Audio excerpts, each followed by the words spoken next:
पहला क्वेश्चन है, question easy to moderate है, इजी टू मॉडरेट, टफ नहीं है, टफ नहीं कह सकते, टफ नहीं है। और एक भी क्वेश्चन इररिलेवेंट नहीं है, हर क्वेश्चन रिलेवेंट है और हर वनडे एग्जाम के दृष्टिकोण से रिलेवेंट है, चाहे वो बिहार पुलिस हो, बिहार एसएससी हो, बीपीएससी हो या यूपीएससी हो या बीपीएससी टीआरई हो या एसएससी हो या रेलवे हो। जिस भी एग्जाम में हिस्ट्री, पॉलिटी, ज्योग्राफी का एमसीक्यू पूछता है, हर एग्जाम के दृष्टिकोण से हर क्वेश्चन रिलेवेंट है। आइए, पहला प्रश्न है,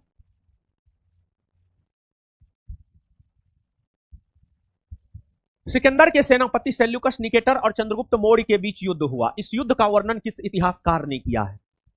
देखिए,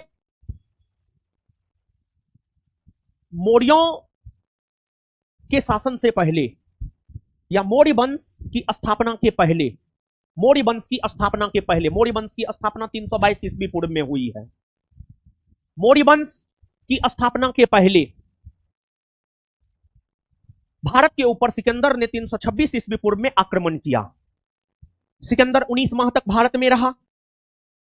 भारत के उत्तरी पश्चिमी भाग को जीतकर सिकंदर ने अपने साम्राज्य में मिलाने की घोषणा किया, लेकिन सिकंदर 19 माह तक रहने के बाद भारत में 325 ईस्वी पूर्व में स्थल मार्ग से अपने देश को वापस लौट गया। लेकिन जब सिकंदर भारत पर आक्रमण किया था तो सिकंदर का मुख्य सेनापति हुआ करता था सेल्यूकस निकेटर। सिकंदर जब भारत से वापस लौटने लगा तो अपने साम्राज्य का बंटवारा सिकंदर ने अपने सेनापतियों के बीच किया। सिकंदर अपने साम्राज्य का बंटवारा अपने सेनापतियों के बीच किया, जिसमें सिकंदर के मुख्य सेनापति सेल्यूकस निकेटर को भी कुछ भूभाग मिला। लेकिन सिकंदर के वापस लौटने के बाद आगे चलकर 322 ईस्वी पूर्व में मौर्य वंश की स्थापना चंद्रगुप्त मौर्य ने किया और चंद्रगुप्त मौर्य के गुरु और प्रधानमंत्री चाणक्य हुआ करते थे। चाणक्य की मदद से चंद्रगुप्त मौर्य ने मौर्य वंश की स्थापना किया और चाणक्य की मदद से ही चंद्रगुप्त मौर्य ने अपना साम्राज्य विस्तार करना शुरू किया। और जब चाणक्य की मदद से चंद्रगुप्त मौर्य अपने साम्राज्य का विस्तार करना शुरू किया तो फिर चंद्रगुप्त मौर्य का सामना 305 ईस्वी पूर्व में सेल्यूकस निकेटर के साथ हुआ। यानी सिकंदर के सेनापति सेल्यूकस निकेटर और चंद्रगुप्त मौर्य के बीच युद्ध अगर देखा जाए तो सिकंदर के सेनापति सेल्यूकस निकेटर और चंद्रगुप्त मौर्य के बीच युद्ध 305 ईस्वी पूर्व में हुआ। 305 ईस्वी पूर्व में हुआ और 305 ईस्वी पूर्व में जो दोनों के बीच युद्ध हुआ, उस युद्ध में चंद्रगुप्त मौर्य की जीत हुई। जिसका गुरु चाणक्य जैसा हो उसकी जीत निश्चित तौर पर होती ही होती है। चंद्रगुप्त मौर्य की जीत हुई और इस युद्ध के बाद दोनों के बीच समझौता हुआ। इस समझौता के तहत सेल्यूकस निकेटर ने काबुल, कंधार, हेरात, मकरान, ये तमाम क्षेत्र ईरान, पाकिस्तान, अफगानिस्तान जैसे क्षेत्रों में था। काबुल, कंधार, हेरात, मकरान, ये सभी क्षेत्र ईरान, पाकिस्तान, अफगानिस्तान जैसे क्षेत्रों में था। सेल्यूकस निकेटर काबुल, कंधार, हेरात, मकरान का क्षेत्र चंद्रगुप्त मौर्य को दे दिया। और इतना ही नहीं बल्कि सेल्यूकस निकेटर को लगा कि चंद्रगुप्त मौर्य काफी योग्य है और फिर सेल्यूकस निकेटर ने अपनी पुत्री हेलेना का विवाह चंद्रगुप्त मौर्य के साथ किया और हेलेना ही साड़ी पहनकर पहली बार भारत में आई और वहीं से भारत में साड़ी पहनने की परंपरा की शुरुआत हुई, जो कि उत्तर भारत में आज के डेट में महिलाओं का एक लोकप्रिय वस्त्र है साड़ी। चंद्रगुप्त मौर्य को काबुल, कंधार, हेरात, मकरान मिला इस युद्ध को जीत करके और एक हेलेना नामक सुंदर कन्या मिली। और चंद्रगुप्त मौर्य ने समझौता के तहत 500 हाथी सेल्यूकस निकेटर को दिया। 500 हाथी सेल्यूकस निकेटर को दिया। चंद्रगुप्त मौर्य और सेल्यूकस निकेटर के बीच जो 305 ईस्वी पूर्व में युद्ध हुआ है, इस युद्ध का वर्णन सिर्फ एक यूनानी इतिहासकार एप्पियानस ने किया है। एप्पियानस ने किया है। एप्पियानस ने किया है। यानी इस प्रश्न का उत्तर हो जाएगा एप्पियानस। और जो चंद्रगुप्त मौर्य है, चंद्रगुप्त मौर्य की अगर हम लोग बात करें तो चंद्रगुप्त मौर्य को सेंड्रोकोटस कहा जाता है। चंद्रगुप्त मौर्य को एंड्रोकोटस कहा जाता है। चंद्रगुप्त मौर्य को सेंड्रोकोटस कहा जाता है। चंद्रगुप्त मौर्य को सेंड्रोकोटस यूनानी विद्वान जस्टिन ने कहा है। फिर चंद्रगुप्त मौर्य को एंड्रोकोटस कहा जाता है। एंड्रोकोटस कहा जाता है। और चंद्रगुप्त मौर्य को एंड्रोकोटस प्लूटार्क ने कहा है। प्लूटार्क ने कहा है। चंद्रगुप्त मौर्य को सेंड्रोकोटस और एंड्रोकोटस भी कहा जाता है, जिसमें चंद्रगुप्त मौर्य को सेंड्रोकोटस जस्टिन ने कहा है और एंड्रोकोटस प्लूटार्क ने कहा है। और ये सेंड्रोकोटस और एंड्रोकोटस कोई और व्यक्ति नहीं है बल्कि ये ये चंद्रगुप्त मौर्य ही है। इसकी पहचान विलियम जोन्स ने किया है। इसकी पहचान विलियम जोन्स ने किया है। विलियम जोन्स नामक विद्वान ने यह कहा है कि ये सेंड्रोकोटस और एंड्रोकोटस कोई और व्यक्ति नहीं है, बल्कि ये चंद्रगुप्त मौर्य ही है। चंद्रगुप्त मौर्य ही है। और चंद्रगुप्त मौर्य की अगर हम बात करें तो जो चंद्रगुप्त मौर्य है, चंद्रगुप्त मौर्य को भारत का प्रथम साम्राज्य निर्माता शासक माना जाता है। भारत का प्रथम साम्राज्य निर्माता शासक चंद्रगुप्त मौर्य को माना जाता है। और चंद्रगुप्त मौर्य को भारत का प्रथम साम्राज्य निर्माता शासक इसलिए माना जाता है क्योंकि चंद्रगुप्त मौर्य ने ईरान से लेकर बंगाल तक, पश्चिम में ईरान से लेकर पूर्व में बंगाल तक, उत्तर में कश्मीर से लेकर दक्षिण में कर्नाटक तक, ये तमाम ऐसे क्षेत्र थे जिसको जीतकर चंद्रगुप्त मौर्य ने अपने साम्राज्य में मिलाया था। और प्रथम भारतीय शासक चंद्रगुप्त मौर्य ही हुआ जिन्होंने मालवा, दक्कन, गुजरात, महाराष्ट्र, बंगाल जैसे तमाम क्षेत्रों को जीतकर अपने साम्राज्य में मिलाने का काम किया। और चंद्रगुप्त मौर्य एक कल्याणकारी शासक भी था क्योंकि उनके गुरु और प्रधानमंत्री चाणक्य थे। चाणक्य नीति आज भी प्रासंगिक है। चाणक्य ही कहते हैं राजा को अपने जनता को परेशान नहीं करना चाहिए। मतलब उनका स्टेटमेंट ये था कि राजा को अपनी जनता से अपनी प्रतीक्षा नहीं करवाना चाहिए। मतलब वो ये कहना चाह रहा था जैसे कोई पदाधिकारी है, वो ऑफिस में बैठा है, मोबाइल चला रहा है, कोई नेता है अपने रूम में बैठकर मोबाइल चला रहा है, जनता मिलने आया नहीं मिलेगा, ये गलत है। चाणक्य का कहना था कि अगर राजा कोई काम नहीं कर रहा हो तो बेवजह जनता को प्रतीक्षा नहीं करवाना चाहिए। और चाणक्य ने ही यह कहा है कि जनता के सुख में राजा का सुख निहित होना चाहिए, जनता के सुख में राजा का सुख निहित होना चाहिए। और चाणक्य नीति का प्रभाव चाणक्य नीति का प्रभाव चंद्रगुप्त मौर्य के पोता अशोक पर पड़ा था। और चंद्रगुप्त मौर्य का ही पोता था अशोक, और अशोक कल्याणकारी शासक हुए। अशोक प्राचीन भारत के तथा भारत के प्रथम शासक हुए जो प्रत्यक्ष तौर पर जनता से संवाद करता था, प्रत्यक्ष तौर पर जनता से संवाद करता था। और वैसे कोई भी शासक जो प्रत्यक्ष तौर पर जनता से संवाद स्थापित किया वो महान हुए। उसमें एक अकबर भी है, मुगल बादशाह अकबर भी।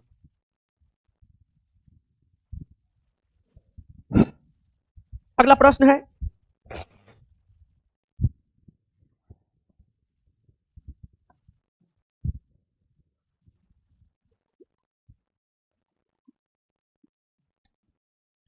है, निम्नलिखित में से कौन सा हड़प्पाकालीन स्थल गुजरात में?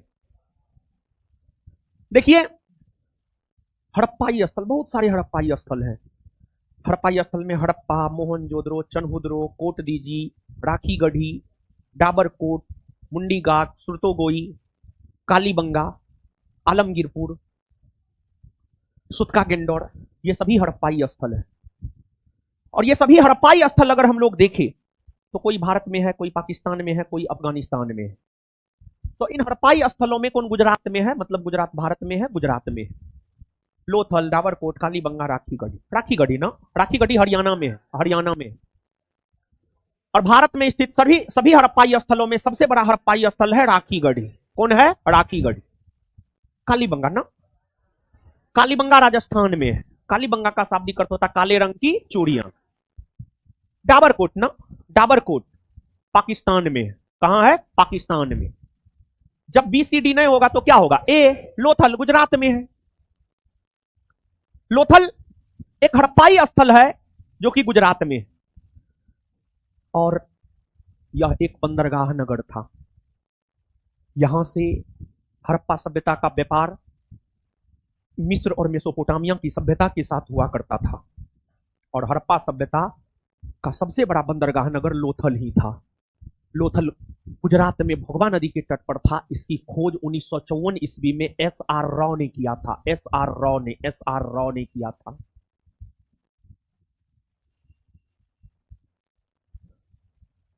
गौतम बुद्ध द्वारा अपने धर्म में दीक्षित किया जाने वाला अंतिम व्यक्ति निम्नलिखित में से कौन था? आनंद, सारीपुत, मोगलान, सुभद।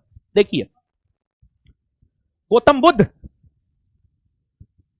ज्ञान प्राप्ति से लेकर, गौतम बुद्ध को जब ज्ञान की प्राप्ति हुई तो ज्ञान प्राप्ति के बाद गौतम बुद्ध ने सर्वप्रथम बौद्ध धर्म में दीक्षित को किसको किया था?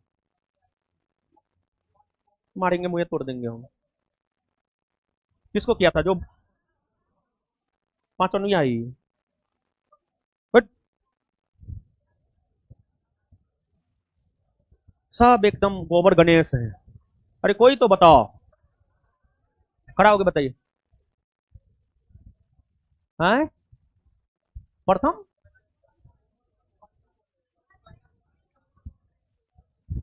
तपस्सु और भल्लिक, तपस्सु और भल्लिक, मतलब सब गोबर गणेश हैं। बढ़िया है। महात्मा बुद्ध, अरे वो तो 5 गो को कौंडिन्य वप्पा भादिया महानामा अस्सागी, वो तो 5 गो उनका साथी था, उसको तो उपदेश दिया था। धर्म में दीक्षित करना, उपदेश देना, जैसे हम तुमको पढ़ाते हैं, ये अलग चीज है। अब मान लिया जाए कि तुम मेरा एकदम आज्ञाकारी है, तुमको कहते हैं उठो तो उठता है, तुमको दिन कहते हैं, तुम कहते हैं हाँ दिने है, तो हम तुमको अपना अनुयायी बना लेंगे, कहेंगे ना तुम तो मेरा परम भक्त है, तुम मेरे साथ रहो। लेकिन तुम तो है बड़ी बदमाश। ऐसे भी सहरसा सुपौल मधेपुरा जो है ना गरीब जिला है, और जो गरीब जिला वहां का बच्चा सब आएगा ना, मतलब मैट्रिक करके, मतलब उसको लगेगा पता नहीं हम कहाँ आ गए हैं। और सबसे ज्यादा उदंडपनी करता है सहरसा सुपौल मधेपुरा का लड़का है, समझ गए। माँ बाप यहाँ पढ़ने भेजेगा, यहाँ पर रामपुर रोड का डॉन बनेगा, जिससे वो मच्छरों ने मर सकता है, समझे। खाली वो सब जो है ना ग्रुप बना करके किसी को मार लेगा, लेकिन अकेले तो कुत्ता जैसा हाल रहता है वो सबका, इधर भागता उधर भागता उधर भागता है। तो ये सब काम नहीं करना है। पढ़ता लिखता है ये न है, दांत निकाल रहा है। गौतम बुद्ध अपना अंतिम उपदेश सुभद को दिया था, सुभद, सुभद को दिया था, सुभद, सुभद को दिया था, सुभद। गौतम बुद्ध ने अपना प्रथम उपदेश तपस्सु और भल्लिक को दिया, और अंतिम उपदेश की अगर हम बात करें तो अंतिम उपदेश जो है आपको तपस्सु और भल्लिक को, अंतिम उपदेश सुभद को दिया। और इन्हीं को उपदेश देने के बाद जो है उनका निधन हो गया था। इनको उपदेश देने से पहले ही उन्होंने सुगर माधव का लिया, जिस वजह से अतिसार रोग से ग्रसित हो गए, मतलब डिहाइड्रेशन के शिकार हो गए, और फिर उनका निधन हो गया। और ये सभी गौतम बुद्ध के शिष्य थे, और गौतम बुद्ध का सबसे प्रिय शिष्य था आनंद। आनंद सबसे प्रिय शिष्य आनंद। और आनंद के कहने पर ही गौतम बुद्ध ने बौद्ध धर्म में महिलाओं को दीक्षित किया, बौद्ध धर्म में महिलाओं को दीक्षित किया, महिलाओं को दीक्षित किया। लेकिन जब गौतम बुद्ध महिलाओं को दीक्षित किए बौद्ध धर्म में, तो गौतम बुद्ध कह दिए थे अब यह धर्म बहुत अधिक वर्षों तक नहीं रहेगा, और हुआ भी यही कि बौद्ध धर्म का पतन हो गया। अब बौद्ध अनुयायी कहां मिलते हैं? भारत में 1% ना है, 1% ना है, संभवतः बहुत कम है, बहुत कम है।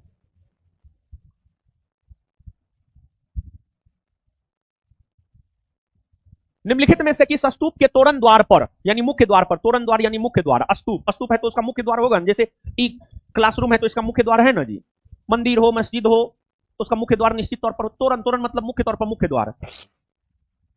किस स्तूप के तोरण द्वार पर अशोक एवं उसकी 2 नारियों के साथ बोधि वृक्ष तीर्थ यात्रा का अंकन मिलता है? मतलब 2 नारी, मतलब 2 पत्नी, उसके साथ 2 नारी 2 पत्नी होगा, हाँ 2 पत्नी होगा, 2 पत्नी होगा, हाँ पत्नी होगा। कुछ स्रोत लिखता है अशोक की 4 पत्नी थी, कुछ स्रोत लिखता है अशोक की 5 पत्नी थी। पहले राजा का 1 से अधिक पत्नी हुआ करता था। राजा दशरथ की देखिए 3 पत्नी, बिंबिसार देखिए ना 500 पत्नी, चंद्रगुप्त मौर्य की 1 से अधिक पत्नी, अशोक की 1 से अधिक पत्नी, अकबर की 1 से अधिक पत्नी, जहांगीर की, शाहजहां की 1 से अधिक पत्नी, अंबेडकर साहब की भी 2 पत्नी थी, भीमराव अंबेडकर की भी 2 पत्नी थी। जानते थे आप ये बात? हमसे पढ़े होंगे तो जानते होंगे। तो अशोक की 5 पत्नी, देवी, कारुबाकी, अरुंधति, पद्मावती, तिस्यारक्षा, देवी, कारुबाकी, असंधिता, पद्मावती, तिस्यारक्षा, ये सब अशोक की पत्नी थी। और अशोक इन पत्नियों में से अपनी एक पत्नी से सबसे ज्यादा प्रभावित, कारुबाकी, क्योंकि कारुबाकी जो है ना दयालु थी।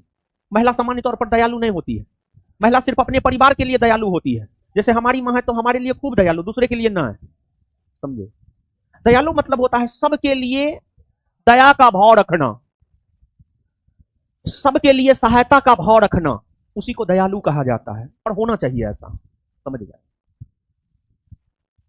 तो अकबर, तो अशोक तीर्थ यात्रा पर निकले थे, और जब अशोक बौद्ध धर्म को अपना लिए ना, तो बौद्ध धर्म को अपनाने के बाद अशोक तीर्थ यात्रा पर निकले थे, तीर्थ यात्रा पर निकले थे। तो अशोक अपने तीर्थ यात्रा के क्रम में बोधि वृक्ष का भी यात्रा किया था। बोधि वृक्ष, जिस बोधि वृक्ष के नीचे गौतम बुद्ध तपस्या किए थे, उस बोधि वृक्ष का भी यात्रा किया था। तो अशोक बोधि वृक्ष की यात्रा किया था। इसका अंकन किस स्तूप में मिलता है? तो इसका अंकन मिलता है मध्य प्रदेश के रायसीना जिला में स्थित सांची स्तूप में। और इस स्तूप का निर्माण भी महान मौर्य सम्राट अशोक ने ही करवाया था। महान मौर्य सम्राट अशोक ने ही करवाया था।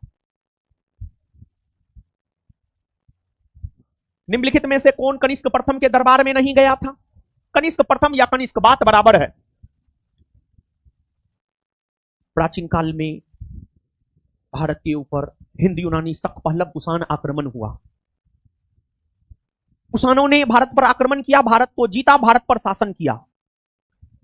कुषाण वंश के संस्थापक कुजुल कड़फिसस का उत्तराधिकारी भीम कड़फिसस का उत्तराधिकारी कनिष्क या कनिष्क प्रथम, जो कि कुषाण वंश का तीसरा और सबसे महान शासक हुआ।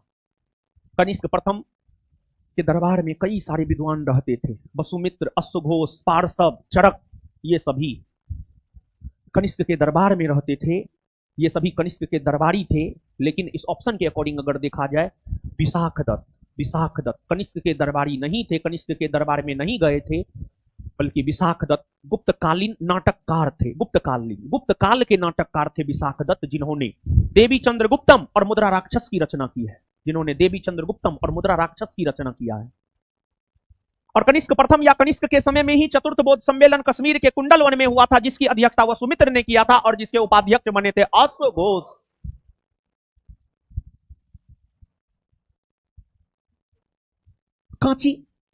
कांची तमिलनाडु में है जी। कांची के कैलाशनाथ मंदिर तथा महाबलीपुरम के सौर मंदिर का निर्माण किसने करवाया था? कांची के कैलाशनाथ मंदिर और महाबलीपुरम के सौर मंदिर का निर्माण नरसिंह वर्मन द्वितीय ने करवाया था। और यह सब जो मंदिर था, द्रविड़ शैली में निर्मित मंदिर था। द्रविड़ शैली मंदिर निर्माण की एक शैली है। और द्रविड़ शैली ही मंदिर निर्माण की एक शैली नहीं है, बल्कि द्रविड़ शैली, नागर शैली, बेसर शैली, ये सभी मंदिर निर्माण की शैली है। नागर, बेसर, द्रविड़। उत्तर भारत में, जैसे भारत है, भौगोलिक तौर पर भारत को दो भाग में बांटते हैं। भारत के मध्य से होकर कर्क रेखा गुजरती है। कर्क रेखा के ऊपर उत्तर भारत, नीचे दक्षिण भारत। उत्तर भारत में प्राचीन काल में मंदिर का निर्माण जिस शैली में होता था उसको नागर शैली, दक्षिण भारत में मंदिर का निर्माण जिस शैली में होता था द्रविड़ शैली। ये सब मंदिर दक्षिण भारत में है और ये सब मंदिर द्रविड़ शैली में निर्मित मंदिर है। और फिर बेसर शैली, मध्य भारत में मंदिर का निर्माण जिस शैली में होता था उसी को बेसर शैली कहा जाता था। निम्नलिखित में से किस या किन राजा या राजाओं को जनता द्वारा प्रत्यक्ष रूप से चुना गया था? देखिए बाबू, सुनिए। प्राचीन काल में क्या होता था? प्राचीन काल में दो तरीका से लोग राजा बनते थे। एक योग्य है, शक्तिशाली है, विजेता है। योग्य, शक्तिशाली, विजेता का गुण है, किसी क्षेत्र को जीत लिया, वहां पर शासन करना शुरू कर दिया, राजा बन गया। एक दूसरा होता था, एक राजा बना, उसके बाद वो शासन को वंशानुगत बना देता था। उसके बाद उसका बेटा ही राजा बनता था, उसके बेटा के बाद उसका बेटा ही राजा बनता था, उसके बेटा के बाद उसका बेटा ही राजा बनता था। लेकिन कुछ एक्सेप्शनल केस है जिसमें प्राचीन काल में भी कभी कताल जनता के प्रत्यक्ष हस्तक्षेप से कुछ राजा बने हैं। जिसमें जनता के प्रत्यक्ष हस्तक्षेप से प्राचीन काल में जो राजा बने हैं, पाल वंश के शासक गोपाल और पल्लव वंश के शासक नंदी वर्मन। यानी आंसर हो जाएगा 2 और 4। हर्षवर्धन, यशोवर्मन, ये सब तो वंशानुगत तौर पर राजा बना था। हर्षवर्धन के पिताजी प्रभाकर वर्धन वो राजा था, इसी वजह से हर्षवर्धन राजा बना। ये दोनों वंशानुगत तौर पर राजा बना था, ये दोनों को जनता प्रत्यक्ष तौर पर नहीं चुना था। लेकिन पाल वंश के संस्थापक और प्रथम शासक गोपाल जनता के द्वारा प्रत्यक्ष तौर पर चुने गए थे और पल्लव वंश के शासक नंदी वर्मन जनता के द्वारा प्रत्यक्ष तौर पर चुने गए थे। मुस्लिम शासक जिसका साम्राज्य दार उल इस्लाम का एक भाग माना जाता है। मतलब कौन ऐसा मुस्लिम शासक है जिसका साम्राज्य दार उल इस्लाम का एक भाग माना जाता है? इसमें इस क्वेश्चन का कीवर्ड क्या है जानते हैं? इस क्वेश्चन का कीवर्ड है दार उल इस्लाम। अब सवाल उठता है दार उल इस्लाम क्या है? तो समझते हैं दार उल इस्लाम क्या है। देखिए, ध्यान दीजिएगा, कुछ नया दार उल इस्लाम। एक बात बताइए, अगर भारत में लोकतंत्र नहीं होता, खैर लोकतंत्र है ये है, तो क्या उखाड़ लिया कोई, मोदी जी जाकर के राम मंदिर का उद्घाटन कर लिए, कोई क्या कर लिया, या फिर मोदी जी अपने भाषण में बोल देते हैं कि कपड़ा से लोगों को पहचाना जा सकता है, मतलब हिंदू मुस्लिम वाला बात मोदी जी अपने भाषण में करते हैं। जैसे हाल फिलहाल में वो बयान दिया, वो भी विवादित ही है। मतलब मोदी जी का इशारा इस और था कि मुसलमान सब जो है अभी भी पंजरे बनाने पर अटका हुआ है, और ये वक्फ कानून ला करके जो है हम मुसलमान को योग्य बनाएंगे, शिक्षित बनाएंगे। लेकिन ऐसा थोड़े है कि मुसलमान सब शिक्षित ना है। ठीक है, थोड़ा साक्षरता कम है, उन लोगों में पढ़ाई का महत्व कम है। जैसे हम अपने गांव में भी देखते हैं, हम लोग के पूर्वज जो है मुसलमान को जो है बीच गांव में बसाए हैं, उन लोगों को देखते हैं मतलब पढ़ा लिखा ना के बराबर है, ना के बराबर पढ़ा लिखा है, सब सऊदी जाता है, कमाता है, बड़का बड़का घर पीट लिया है। ठीक है, तो ठीक है, ठीक ही है, गड़बड़ क्या है, विकास हुआ है, विदेश से पैसा देश में है, अच्छी ये बात है ये, समझे। तो मतलब जिस विचारधारा का शासक वैसा कानून, वैसा कानून, वैसा कानून, वैसा कानून, और उसी कानून के तहत शासन देश में होना। यानी हिंदू राजा है तो हिंदू कानून के तहत देश में शासन का होना। अब देखिए दारुल इस्लाम, दारुल इस्लाम का मतलब होता है इस्लामी कानून, दारुल इस्लाम का मतलब होता है इस्लामी कानून।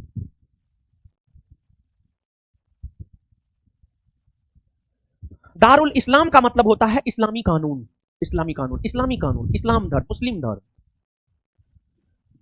इस्लाम धर्म में कुरान को आधार बनाकर शासन किया जाता है, हदीस को आधार बनाकर शासन किया जाता है। तो कुल मिलाकर के क्वेश्चन ये पूछ रहा है कि कौन मुस्लिम शासक हुआ जो इस्लामी कानून यानी कुरान और हदीस को आधार बनाकर शासन किया। इन शासकों में कौन ऐसा शासक हुआ जो इस्लामी कानून के तहत शासन किया, जो कुरान और हदीस को आधार बनाकर शासन किया? बलबन, रजिया, इल्तुतमिश, नासिरुद्दीन, इल्तुतमिश, इल्तुतमिश, इल्तुतमिश, इल्तुतमिश। और इल्तुतमिश ने, गौर फरमाइएगा, आप लोग पढ़ लेते होंगे ये बात कि बगदाद के खलीफा ने दिल्ली के सुल्तान इल्तुतमिश को सर्वप्रथम खलीफा का उपाधि प्रदान किया। क्यों आप नहीं जानते हैं तो क्यों आप जानिए इस क्वेश्चन से। बगदाद के खलीफा ने इल्तुतमिश को खलीफा की उपाधि इसलिए प्रदान किया और इल्तुतमिश के साम्राज्य को इस्लामी सत्ता की मान्यता इसलिए दिया क्योंकि इल्तुतमिश ने इस्लामी कानून को आधार बनाकर के शासन करना शुरू किया था। और यही रीजन है कि इल्तुतमिश को दिल्ली सल्तनत का वास्तविक संस्थापक भी माना जाता है। और दिल्ली सल्तनत का वास्तविक संस्थापक इल्तुतमिश को इसलिए भी माना जाता है क्योंकि इल्तुतमिश ने ही अपनी राजधानी दिल्ली को बनाकर शासन प्रशासन करना शुरू किया था। रजिया प्रथम मुस्लिम महिला शासिका बनी। रजिया बलबन, बलबन दिल्ली सल्तनत के प्रथम शासक हुए जिन्होंने सुल्तान के पद के महत्व को बरकरार बनाए रखने के लिए लोह एवं रक्त की नीति अपनाया। सिजदा और पेबोस प्रथा की शुरुआत किया। सिजदा और पेबोस मतलब सुल्तान के सामने सर झुकाना, सर झुकाना, सिजदा, सिजदा करना, झुकाकर प्रणाम, झुककर प्रणाम करना, सिजदा। पेबोस पैर को चूमना, मतलब सुल्तान है अपने राज दरबार में बैठा हुआ है, कोई जनता गया, पहले तो सीधा झुककर सलाम करेगा, फिर उसके पैर को जाकर चूमेगा, समझ गए, पेबोस।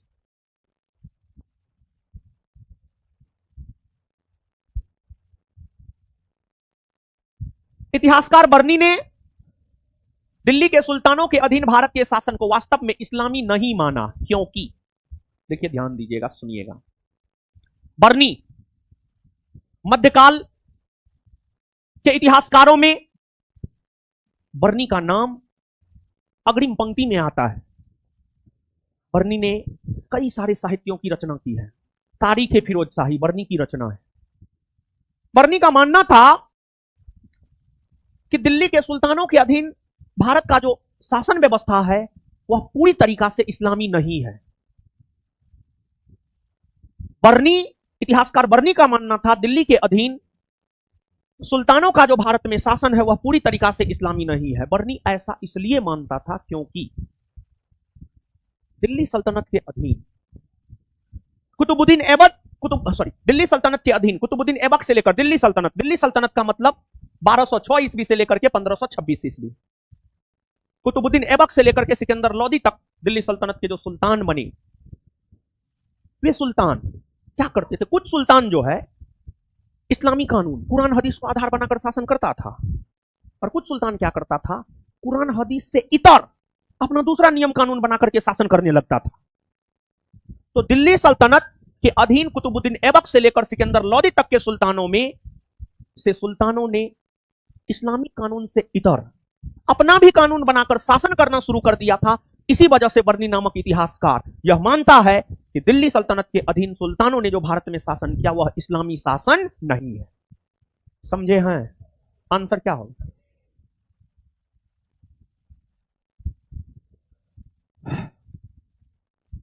निम्न में से किसने गुल्लुकी उपनाम से अभी अपनी कविताओं की रचना किया है? सिकंदर लोदी। हाँ सिकंदर लोदी, हाँ हाँ ठीक है बोले हैं। क्या बोले हैं जी? हाँ सही बोले हैं, सिकंदर लोदी। लोदी वंश का शासन था। लोदी वंश में 3 गो शासक हुआ, बहलोल लोदी, सिकंदर लोदी और इब्राहिम लोदी। इसमें सिकंदर लोदी वंश और दिल्ली सल्तनत का अंतिम महान शासक हुआ। यह गुल्लुकी उपनाम से कविताएं लिखा करता था और इन्होंने ही आगरा नामक शहर को बसाया था और इन्होंने ही अपनी राजधानी आगरा को बनाया था। इनके अलावे बहलोल लोदी और इब्राहिम लोदी भी लोदी वंश के शासक हुए, जिसमें बहलोल लोदी ने लोदी वंश की स्थापना किया और इब्राहिम लोदी वंश के अंतिम शासक हुए। इब्राहिम लोदी दिल्ली सल्तनत के अंतिम सुल्तान हुए और लोदी वंश के भी अंतिम शासक हुए। इब्राहिम लोदी को ही बाबर ने पानीपत के प्रथम युद्ध में 1526 ईस्वी में पराजित किया और भारत में दिल्ली सल्तनत का अंत करके मुगल वंश की स्थापना किया। इब्राहिम लोदी क्या कहा करता था जानते हैं? इब्राहिम लोदी कहा करता था कि राजा का अपना कोई सगा नहीं होता है। मतलब ई कह कह करके अपने दरबारियों का शोषण करता था। मतलब उनके दरबार में जो अधिकारी सब होता था उसको कहता था राजा का अपना कोई सगा नहीं होता था, और ये स्टेटमेंट दे दे करके जो है अपने दरबारियों का शोषण किया करता था इब्राहिम लोदी। इसी वजह से इनके दरबारी सब इनसे असंतुष्ट थे और इसी वजह से इनके दरबारियों ने, इनके चाचा ने बाबर को आमंत्रण दिया और बाबरनामा में बाबर ने लिखा है कि राणा सांगा ने भी उन्हें भारत पर आक्रमण करने के लिए आमंत्रण दिया था और फिर बाबर आक्रमण करके इसको पराजित करके काम खत्म कर दिया। इसका युद्धभूमि में मार दिया, युद्धभूमि में इसको मार दिया और दिल्ली सल्तनत का प्रथम और एकमात्र सुल्तान इब्राहिम लोदी हुआ जो युद्धभूमि में मारा गया। इसके पास लाखों की संख्या में सेना थी। बाबर की सेना तो हजारों में थी, लेकिन फिर भी बाबर की हजारों सैनिकों ने इब्राहिम लोदी के लाखों सैनिकों को मौत के घाट उतार दिया, क्योंकि बाबर की सेना योग्य, प्रशिक्षित और अनुशासित थी। फिरोज शाह तुगलक दिल्ली सल्तनत का सुल्तान हुआ। इन्हें सल्तनत युग का अकबर भी कहा जाता है। किस मुगल बादशाह के समय अवध, बंगाल, हैदराबाद जैसे राज्य मुगल साम्राज्य से स्वतंत्र हो गया? देखिए जानते हैं, एक होता है सुपुत्र, एक होता है कुपुत्र। जो सुपुत्र होता है अपने पिता के द्वारा अर्जित संपत्ति में इजाफा करता है, जो कुपुत्र होता है अपने पिता के संपत्ति को बेचकर खाता पीता है। जो अपने बाप की संपत्ति को बेचकर खाए पिए वो कुपुत्र है, जो अपने पिता की संपत्ति में इजाफा करे वो सुपुत्र है। तो मुगल वंश का सुपुत्र हुआ अकबर। अकबर मुगल वंश का सुपुत्र अकबर कैसे हुआ? मुगल वंश का सुपुत्र अकबर ऐसे हुआ, अकबर को विरासत में जो भौगोलिक क्षेत्र मिला उस भौगोलिक क्षेत्र में काफी इजाफा अकबर ने किया। अकबर ने काबुल, कंधार, कश्मीर से लेकर बंगाल, ओडिशा, बिहार, महाराष्ट्र जैसे तमाम क्षेत्रों को जीतकर अकबर ने अपने साम्राज्य में मिलाने का काम किया। इसी वजह से अकबर सुपुत्र हुआ। अकबर के बाद जहांगीर ठीक ठाक था, जहांगीर के बाद शाहजहां वो भी ठीक ठाक था, शाहजहां के बाद औरंगजेब वो भी ठीक ठाक था। औरंगजेब के बाद मुगल काल में कुपुत्र सब पैदा लेना शुरू किया और फिर औरंगजेब के बाद मुगल साम्राज्य, औरंगजेब का निधन 1707 में हुआ और औरंगजेब के निधन होने के बाद मुगल साम्राज्य का पतन होना शुरू हुआ। औरंगजेब का निधन 1707 में होने के बाद मुगल साम्राज्य का पतन होना शुरू हुआ। औरंगजेब के बाद मुगल बादशाह बना बहादुर शाह प्रथम। उसको कहा जाता था साहेब खबर। मतलब साहिब को कोई खबर ही नहीं है कि क्या हो रहा है। बहादुर शाह प्रथम के बाद बना जहांदार शाह, उसको कहा जाता था लंपट मूर्ख। जहांदार शाह के बाद फरूख सियर, उसको कहा जाता था घृणित कायर। फरूख सियर के बाद रफीउद्दर्जात, रफीउद्दौला, और उसके बाद मोहम्मद शाह। मोहम्मद शाह को कहा जाता था रंगीला बादशाह, रंगीला बादशाह, रंगीला बादशाह। मोहम्मद शाह रंगीला मिजाज का था। मुगल काल में एक होता था हरम, हरम हरम हरम। और इस्लाम धर्म में तो आप जानते ही है, अपनी मां और अपनी बहन, अपनी मां और अपनी बहन के अलावे इस्लाम धर्म में अपनी चचेरी बहन से भी लोग शादी कर सकता है, अपनी चचेरी बहन से भी लोग शादी कर सकता है। हम देखे हैं, हम आपको बताते हैं। हम कुछ दिन जो है, मतलब कुछ लोग कहता है कि हम मुसलमान है तो हमको रूम नहीं देता, ये गलत बोलता है। देता है, पटना का रूम मालिक देता है, एकदम रूम देता है, क्या बात करते हैं। हम हिंदू है, हमको मुसलमान रूम दिया, हम 2 साल रहे हैं मुसलमान के घर में। और वो 2 साल में जो है एक विवाह देखे जिसमें 2 सहोदर भाई है, एक का बेटी है एक का बेटी है, दोनों के बीच शादी हुआ, चचेरा भाई बहन हुआ, शादी हुआ। तो मुगल काल में एक हरम हुआ करता था। हरम में जो है मुगल कालीन महिला रहा करती थी, और मोहम्मद शाह अपना अधिकतर समय हरम में मुगल कालीन महिलाओं के साथ ही बिताता था। इसी वजह से उसे कहा जाता है रंगीला बादशाह। अब जब रंग रलियां मनाएगा तो शासक तो अच्छा हो नहीं सकता है। तो मुगल साम्राज्य के पतन के कारण तो कई सारे थे, लेकिन उसमें मुगल साम्राज्य के पतन का एक कारक बना था ये मोहम्मद शाह। मोहम्मद शाह, मोहम्मद शाह, मोहम्मद शाह एकदम अयोग्य शासक था। अकबर इस सब क्षेत्र को जीतकर अपने साम्राज्य में मिलाया था, और ये मोहम्मद शाह रंगीला इतने अयोग्य हो गए कि इनके अधीन जो मुगल अधिकारी था, इनके अधीन मुगल अधिकारी था मुर्शिद कुली खां, इनके अधीन मुगल अधिकारी था सादत खां, इनके अधीन मुगल अधिकारी था निजामुल मुल्क। ये सब मुगलों के अधीन मुगल अधिकारी हुआ करते थे। लेकिन जैसे डूबते नाव की सवारी कोई नहीं करता है, वैसे मुगल अधिकारी इनके शासनकाल में जो मुगल नाव डूबने वाली थी उसका सवारी करने से मुगल अधिकारियों ने इनकार कर दिया। और इन्हीं के समय में मुगल साम्राज्य से अवध स्वतंत्र हो गया, बंगाल स्वतंत्र हो गया, हैदराबाद स्वतंत्र हो गया। और अवध में स्वतंत्र शासन की स्थापना सादत खान ने किया, बंगाल में मुर्शिद कुली खान ने किया, हैदराबाद में निजामुल मुल्क ने किया।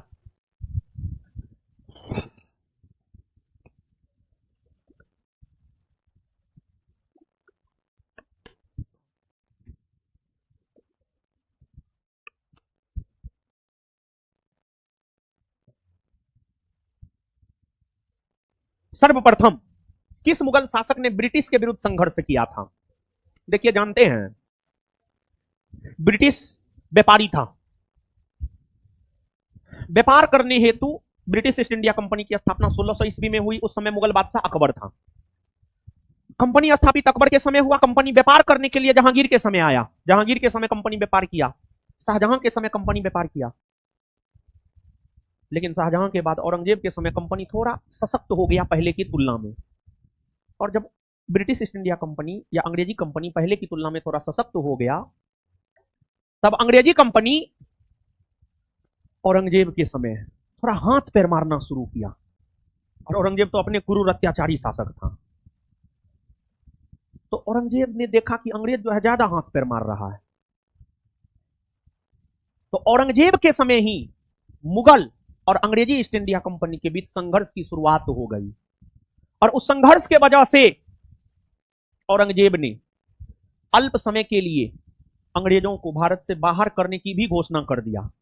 औरंगजेब ने सर जॉन चाइल्ड नामक अंग्रेज को बर्खास्त भी कर दिया भारत से। लेकिन पैसा पैसा पैसा, अंग्रेजी कंपनी ने औरंगजेब को घूस दिया, पैसा दिया, घूस दिया। और जब औरंगजेब को घूस दिया तो फिर औरंगजेब कहा चलिए ठीक है, व्यापार कीजिए, कोई दिक्कत ना है, व्यापार कीजिए, कोई दिक्कत ना है। तो मतलब ऐसा ना है कि आजे घूस चलता है। ये भारत के डीएनए में है, भ्रष्टाचार भारत के डीएनए में है, समझे। आंसर क्या होगा? आए अच्छा, एगो क्वेश्चन पूछते हैं, जवाब दीजिए। कौन बादशाह अपने पिता को कैद कर लिया था? आए औरंगजेब। अच्छा, एक बात और बताइए, कौन बादशाह अपनी पत्नी के इशारा पर नाचता था? ऐसे तो सब बादशाह अपनी पत्नी के इशारा पर नाचता था, जहांगीर सबसे ज्यादा नाचता था। ठीक है, आगे बताइए, कौन बादशाह अपनी पत्नी से सबसे ज्यादा मोहब्बत करता था?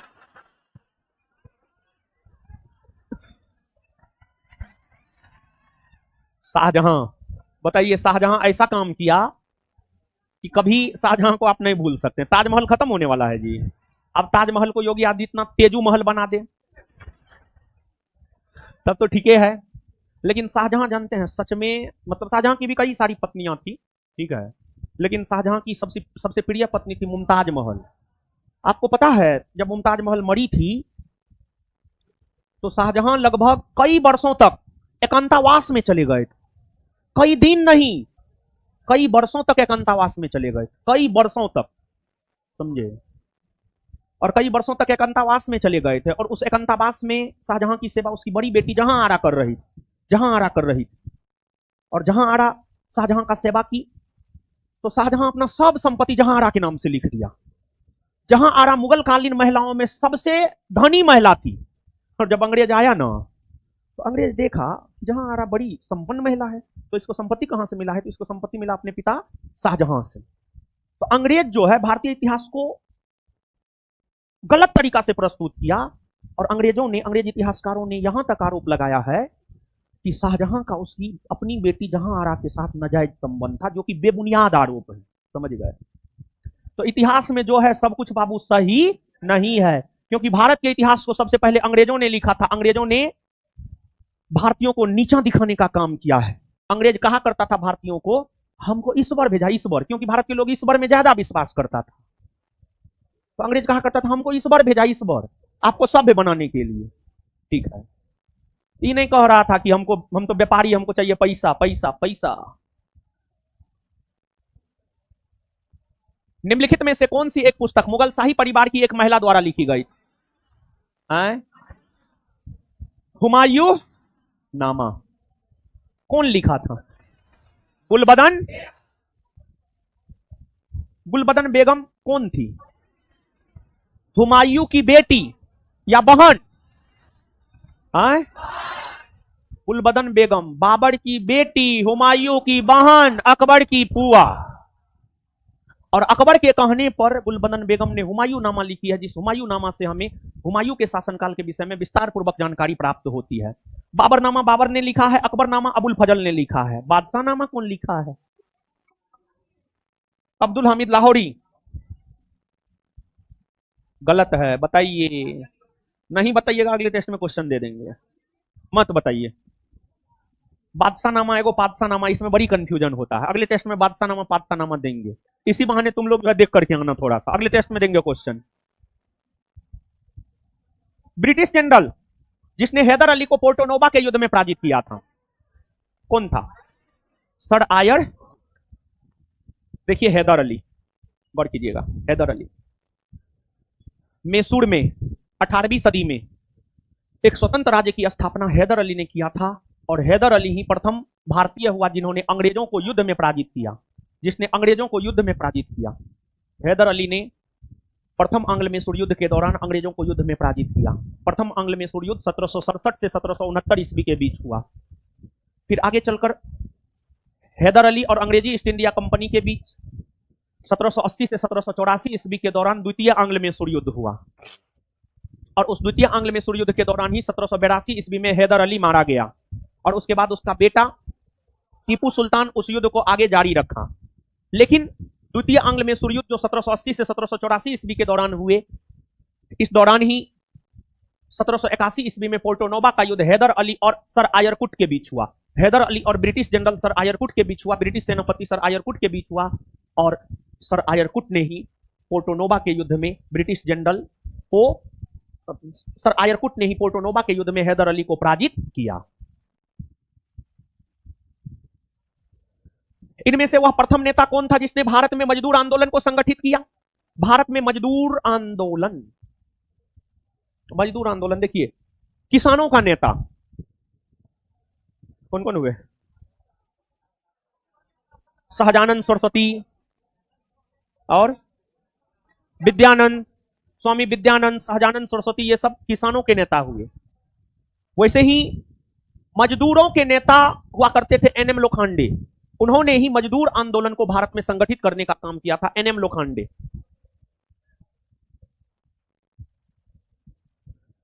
किसके द्वारा मंदिर में प्रवेश के अधिकार की मांग की प्रस्तुति के कारण 1899 ईस्वी में तिरुनेलवेली में भयंकर दंगे हुए थे। देखिए, ध्यान दीजिएगा, जितना हम आपको पिछले सेशन में बताए थे ना, दलितों को, पिछड़ों को मंदिर में प्रवेश नहीं दिया जाता था, मंदिर में प्रवेश नहीं दिया जाता था। दलितों को, पिछड़ों को जो मंदिर में प्रवेश नहीं दिया जाता था, उसको लेकर स्वतंत्रता आंदोलन के दौरान भारत के अलग अलग क्षेत्रों में कई सारे दंगे हुए थे, कई सारे दंगे हुए थे। उसमें मंदिरों में प्रवेश के अधिकार की मांग को लेकर 1899 ईस्वी में दक्षिण भारत के तिरुनेलवेली में भयंकर दंगे हुए थे।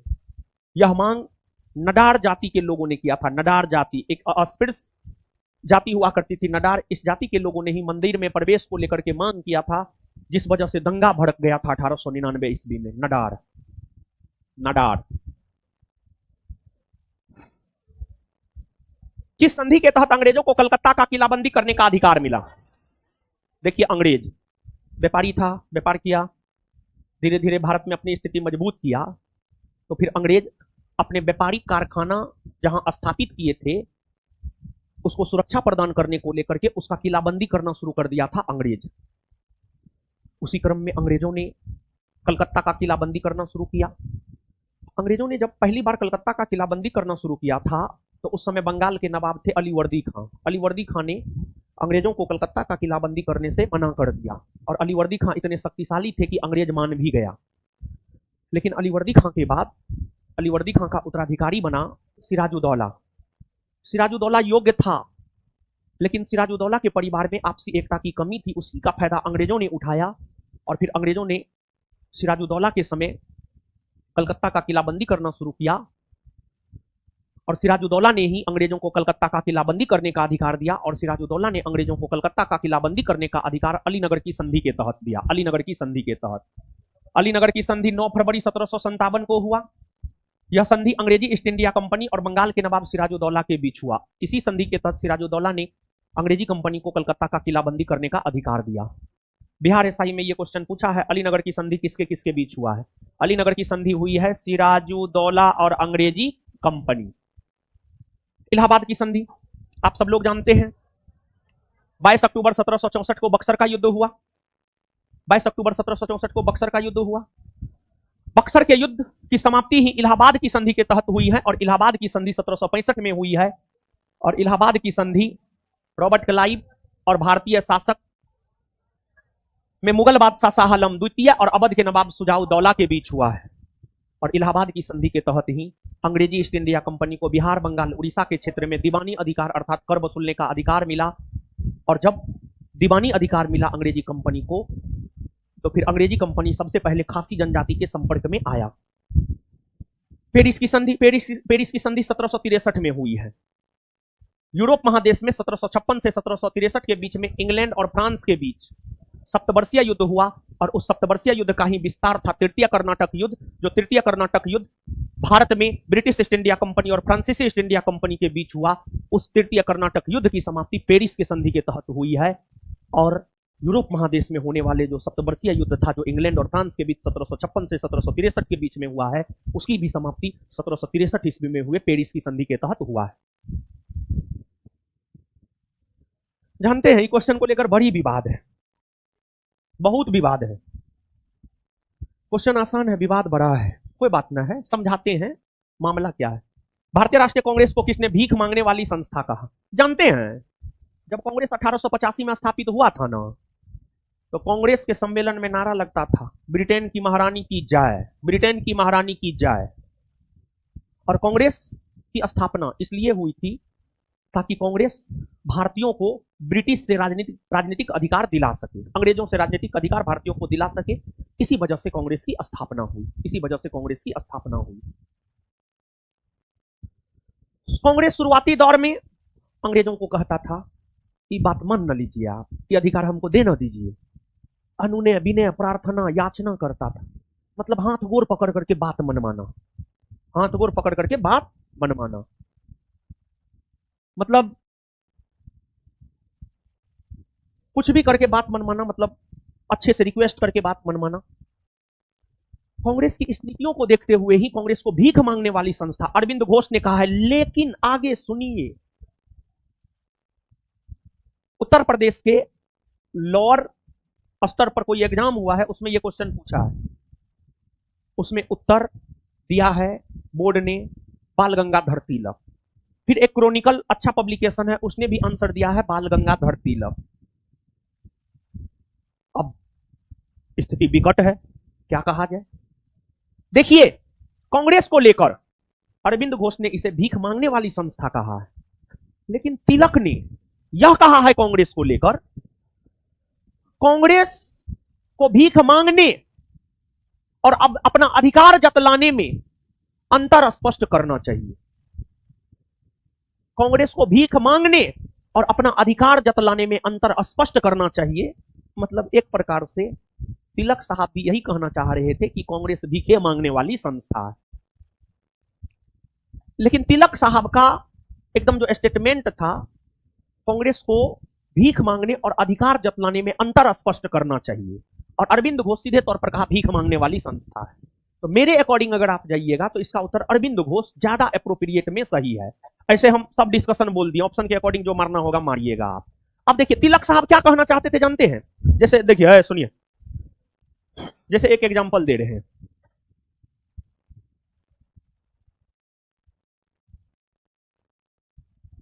कोचिंग पे एग्जांपल देते हैं, ठीक है, कोचिंग पे एग्जांपल देते हैं, ठीक है। अब मान लिया जाए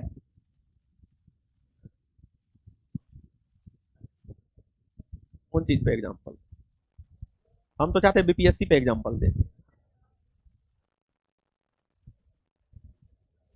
स्टेटमेंट लिख देते हैं तिलक साहब का। विपिन चंद्र पॉल कहा था, क्या कहा था? दया याचना वाली संस्था है, हाँ, ठीक है। थे कांग्रेस को भीख मांगने और अधिकार जतलाने में अंतर स्पष्ट करना चाहिए।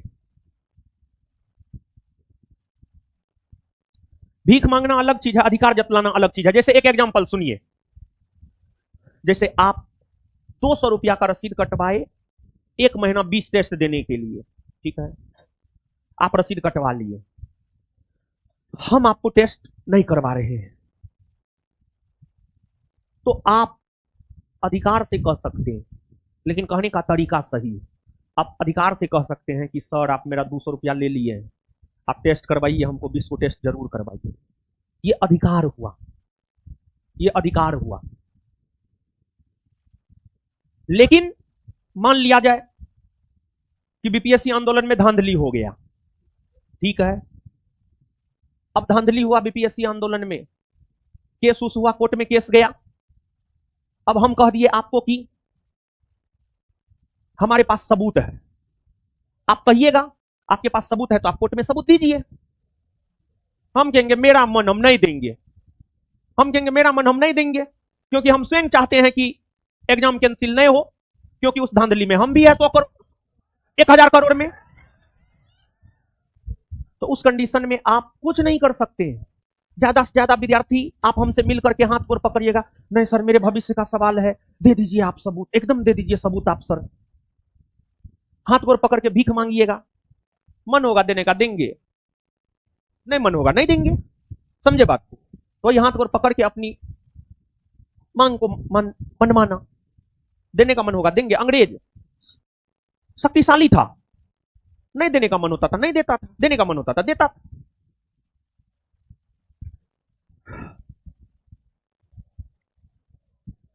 चंपारण सत्याग्रह के दौरान नील की खेती किस नाम से पहचानी जाती थी? तिनकठिया पद्धति, रैयतबाड़ी पद्धति, झूम कृषि, नीलकारी। चंपारण सत्याग्रह के दौरान नील की खेती तिनकठिया पद्धति के नाम से जानी जाती थी, तिनकठिया पद्धति के नाम से जानी जाती थी। देखिए चंपारण, बिहार में चंपारण है, बिहार के चंपारण में तिनकठिया पद्धति का प्रचलन था। तिनकठिया पद्धति क्या है? तिनकठिया पद्धति का संबंध नीलकारी अर्थात नील की खेती से है। नील की खेती करना किसानों के लिए हानिकारक होता था, कई सारे रीजन थे। एक तो नील की खेती करने से खेत की उर्वरा शक्ति मर जाती थी, इसी वजह से किसान नील की खेती नहीं करना चाहता था। दूसरा, नील का एकमात्र खरीदार था जिस वजह से किसानों को उचित मूल्य नहीं मिल पाता था। तीसरा, नील की खेती का एकमात्र खरीदार था जिस वजह से उचित मूल्य नहीं मिल पाता था। तीसरा, कृत्रिम नील की खोज हो चुकी थी जिस वजह से भारतीय नील की मांग अंतरराष्ट्रीय बाजार में कम पड़ गई। ये तमाम रीजन थे जिस वजह से भारत के किसान नील की खेती नहीं करना चाहते थे। चंपारण में एक प्रथा प्रचलित थी, 3 कठिया प्रथा। चंपारण में अंग्रेजों ने यह कानून बना रखा था कि अगर किसी किसान के पास 20 कट्ठा जमीन है तो उसमें से 3 कट्ठा जमीन पर उसे नील का खेती करना ही होगा। चंपारण के क्षेत्र में अंग्रेजों ने एक कानून लागू कर रखा था कि अगर किसी के पास 20 कट्ठा जमीन है तो उसमें 3 कट्ठा जमीन पर या इस रेशियो में आपको नील की खेती करना होगा। इसी को 3 कठिया प्रथा कहा गया। 3 कठिया प्रथा को समाप्त करने के लिए ही महात्मा गांधी ने चंपारण सत्याग्रह किया। गांधी जी चंपारण के किसान नेता राजकुमार शुक्ल के कहने पर चंपारण आए और सत्याग्रह का आयोजन किया। और चंपारण सत्याग्रह के दौरान गांधी जी के खिलाफ षड्यंत्र भी हुआ, लेकिन बतक मियां ने उनका जान बचा दिया। और चंपारण सत्याग्रह 3 कठिया प्रथा को समाप्त करने को लेकर महात्मा गांधी ने किया और चंपारण सत्याग्रह से 3 कठिया प्रथा समाप्त हुआ। अर्थात गांधी जी के नेतृत्व में चंपारण सत्याग्रह सफल रहा और गांधी जी के नेतृत्व में भारत में होने वाला यह प्रथम सत्याग्रह था। रैयतबारी पद्धति वैसी पद्धति जिस पद्धति के अंतर्गत किसान स्वयं अंग्रेजी कंपनी के राजकोष में भू राजस्व जमा किया करता था, उसी को रैयतबारी पद्धति कहा गया। इसका जन्मदाता थॉमस मुनरो और कैप्टन रीड। झूम कृषि वैसी कृषि जिसके अंतर्गत स्थान बदल बदल कर कृषि कार्य की जाती है, उसी को झूम कृषि कहते हैं।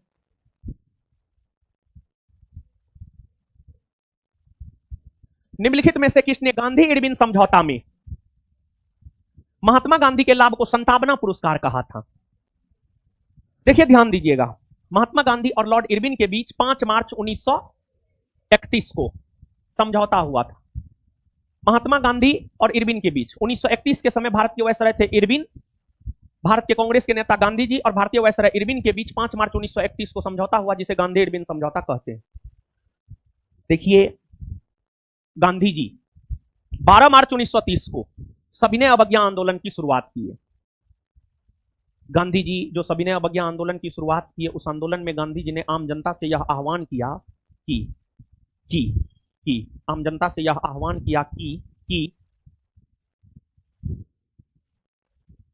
विदेशी वस्तुओं का आम जनता बहिष्कार करे। और गांधी जी की बातों को आम जनता मानते थे शिद्दत से। जैसे मोदी जी की बातों को हम लोग शिद्दत से मानते हैं। थाली बजाने कहते हैं, थाली बजाते हैं। ताली बजाने कहते हैं, ताली बजाते हैं। लाइट बंद करना कहते हैं, लाइट बंद कर देते हैं, टॉर्च जला लेते हैं। गांधी जी भी गुजराती, मोदी जी भी गुजराती, क्यों नहीं बात माने? एकदम मानना चाहिए। तो गांधी जी की बातों को आम जनता बड़ी शिद्दत से मानते थे। गांधी जी की बातों को मानने की वजह से अंग्रेजों का व्यापार जो है भारत में कमजोर पड़ गया। अपनी व्यापार को अंग्रेज फिर से भारत में बहाल करने के लिए गांधी जी के साथ समझौता किया। और उस समय भारतीय वायसराय इरविन थे, तो इसी वजह से गांधी और इरविन के बीच समझौता हुआ। इस समझौता के तहत गांधी जी की हर बात को अंग्रेजों ने स्वीकार किया और बदले में गांधी जी सविनय अवज्ञा आंदोलन को कुछ समय के लिए स्थगित कर दिए। लेकिन इस समझौता के तहत गांधी जी को जो मिला था वो सच में संतावना पुरस्कार जैसा ही था। मतलब दिलासा देने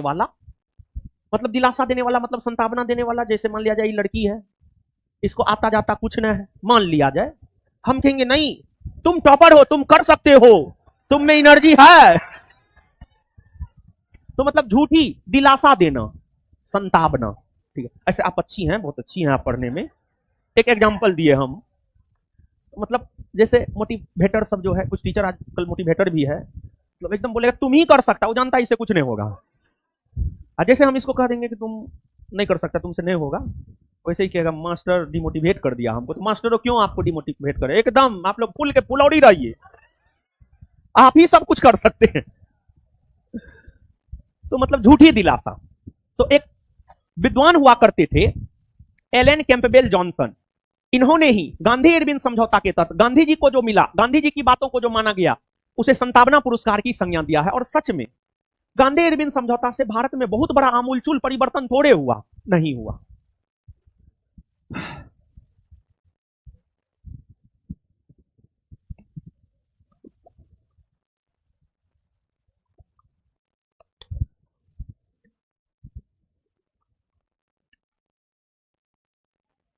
निम्न विद्वानों में से किस एक ने सुझाव दिया है कि पृथ्वी की उत्पत्ति गैसों और कणों से हुई? पृथ्वी की उत्पत्ति में गैस और कण, जलवाष्प, इस सब का योगदान है, ऐसा मानना था ओसिम्ड नामक विद्वान का। ओसिम्ड, सिमड।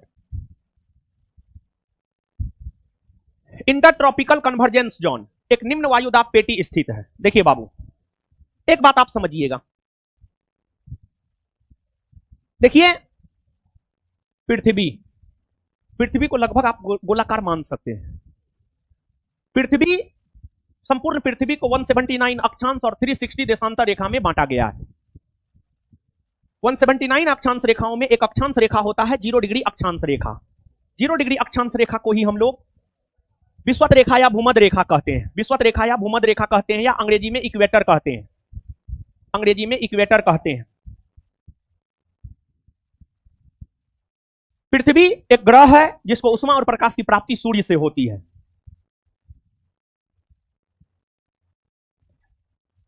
पृथ्वी को उष्मा और प्रकाश की प्राप्ति सूर्य से होती है।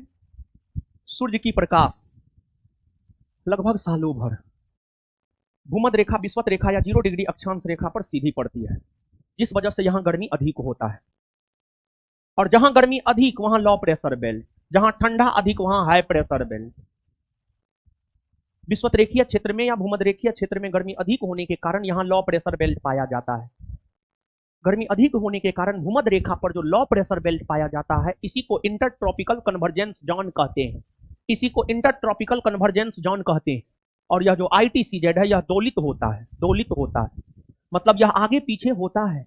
जरूरी नहीं है कि ITCZ भूमध्य रेखा पर ही हो। मूल तौर पर ITCZ भूमध्य रेखा पर ही होता है। इंटरट्रॉपिकल कन्वर्जेंस जोन भूमध्य रेखा पर ही होता है, लेकिन यह दौलित होता है, ऊपर नीचे होता है। ये कभी कभी ITCZ कर्क रेखा पर भी बनता है। 21 जून को ITCZ कर्क रेखा पर और 22 दिसंबर को मकर रेखा पर। और ITCZ खिसकता है। इसके दौलित होने के वजह से ही भारत में ग्रीष्म ऋतु में वर्षा होता है। भारत में वर्षा जून से सितंबर के बीच गर्मी होता है। ITCZ के खिसकाव के कारण ही भारत में गर्मी में वर्षा होता है। ITCZ जब खिसकता है तो उससे वायुदाब में परिवर्तन होता है। ITCZ के खिसकने के वजह से भारत के स्थल खंड में लो प्रेशर बेल्ट बनता है। भारत के दक्षिण में स्थित हिंद महासागर में हाई प्रेशर बेल्ट बनता है। और हिंद महासागर में जो हाई प्रेशर बेल्ट बनता है, वायु हमेशा हाई प्रेशर बेल्ट से लो प्रेशर बेल्ट की ओर चलती है। और ITCZ के खिसकने के वजह से जून के माह में 21 जून के आसपास कर्क रेखा पर ITCZ होता है। और उस समय भारत के स्थल खंड में लो प्रेशर बेल्ट और भारत के दक्षिण में स्थित हिंद महासागर में हाई प्रेशर बेल्ट, और हवा हमेशा हाई प्रेशर बेल्ट से लो प्रेशर बेल्ट की ओर चलती है। यानी हवा हिंद महासागर से भारत की ओर आती है। और हिंद महासागर एक जलीय भाग है। यहां से जो हवा भारत की ओर आती है, उस हवा में आर्द्रता होती है, नमी होती है, और वही हवा भारत में वर्षा कराती है। उसी हवा को दक्षिणी पश्चिमी मानसूनी पवन कहते हैं, जिस दक्षिणी पश्चिमी मानसूनी पवन की वजह से भारत में सर्वाधिक वर्षा होता है। बताइए क्या होगा उत्तर?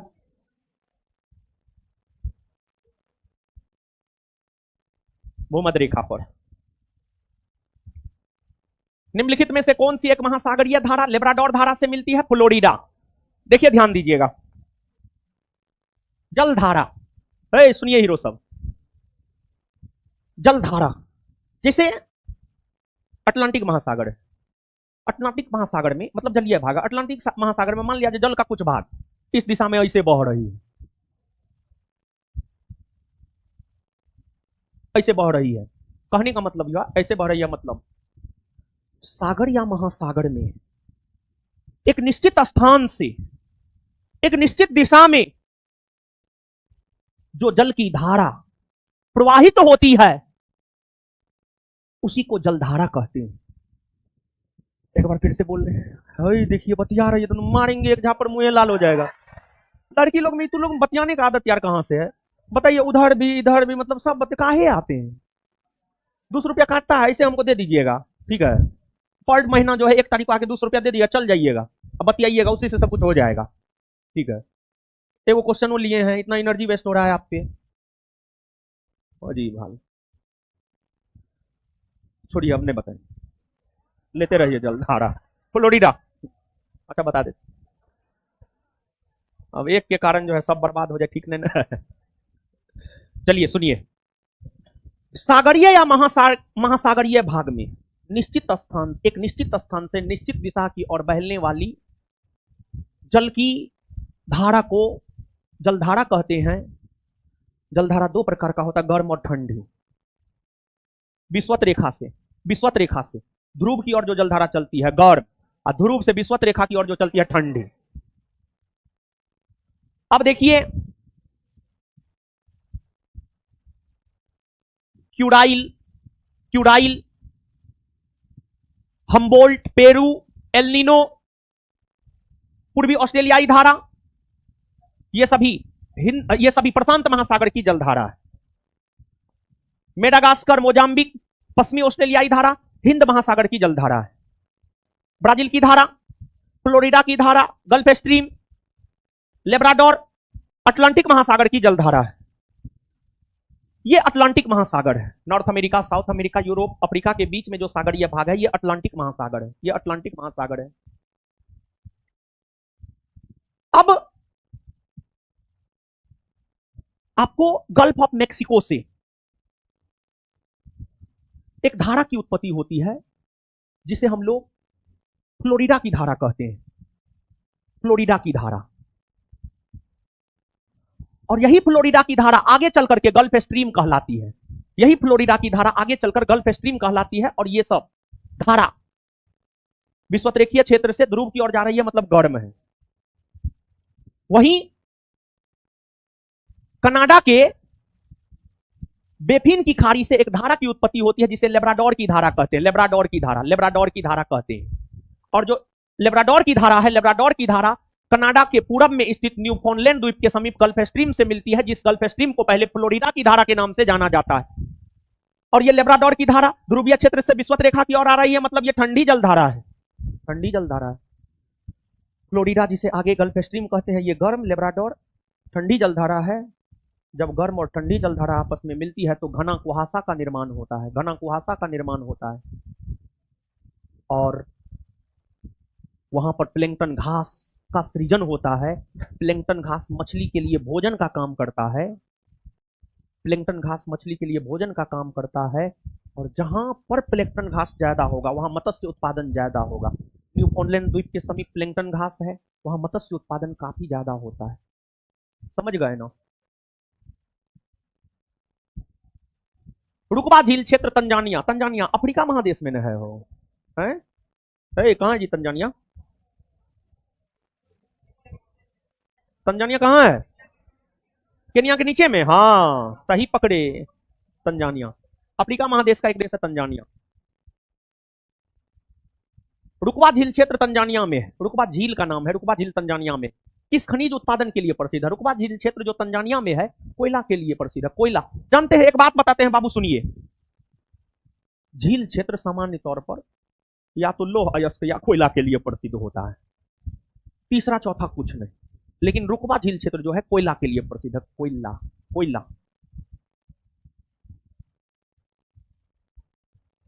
किसे डॉक्टर वायु कहा जाता है? देखिए, एगो दिए हैं गर्म पवन से, एगो दिए हैं ठंडी पवन से। गर्म पवन, ठंडी पवन से एग्जाम में प्रश्न आता है। बिहार एसआई एग्जाम में आया है, सिराको कहां बहने वाली पवन है, खमसिन कहां बहने वाली पवन है। ठीक है, तो आज क्वेश्चन नंबर 25 और 26 दोनों क्वेश्चन बताते हुए गर्म पवन और ठंडी पवन दोनों बता देंगे हम आपको। ठीक है, और पवन में सबसे ज्यादा महत्वपूर्ण कौन गर्म पवन है, कौन ठंडी पवन है, कौन कौन देश में बहती है, यही महत्वपूर्ण है। देखिए सुनिए, सबसे पहली बात पवन, हवा, समीर, एयर, विंड, जो कहना है कहिए। पवन बहती है हाँ या ना? पवन बहती। पवन के बहने का कारण क्या है जानते हैं? वायुदाब में अंतर का होना। और वायुदाब में अंतर का होना मतलब पृथ्वी पर हर जगह वायुदाब एक जैसा नहीं होता है। और अब पृथ्वी पर वायुदाब हर जगह एक जैसा क्यों नहीं होता है? क्योंकि पृथ्वी पर सब जगह तापमान एक जैसा नहीं है, इसी वजह से हर जगह वायुदाब एक जैसा नहीं है। गौर से सुनिएगा, पवन के बहने का कारण बता रहे, पवन क्यों बहती है। पृथ्वी पर सब जगह तापमान एक जैसा नहीं है, इस वजह से वायुदाब एक जैसा नहीं है। और वायुदाब में अंतर होने की वजह से ही पवन चलती है। पवन बेसिकली 3 प्रकार का होता है, अस्थायी या प्रचलित पवन, मौसमी या सामयिक पवन और स्थानीय पवन। अब अस्थायी या प्रचलित पवन 3 प्रकार का होता है, व्यापारिक पवन, पछुआ पवन, ध्रुवीय पवन। अस्थायी या प्रचलित पवन कई प्रकार के होते हैं, सॉरी वो तो बता दिए। मौसमी या सामयिक पवन कई प्रकार के होते हैं, मानसूनी पवन, स्थल और सागर समीर, पर्वत और घाटी समीर। फिर स्थानीय पवन 2 प्रकार के होते हैं, गर्म और ठंडी।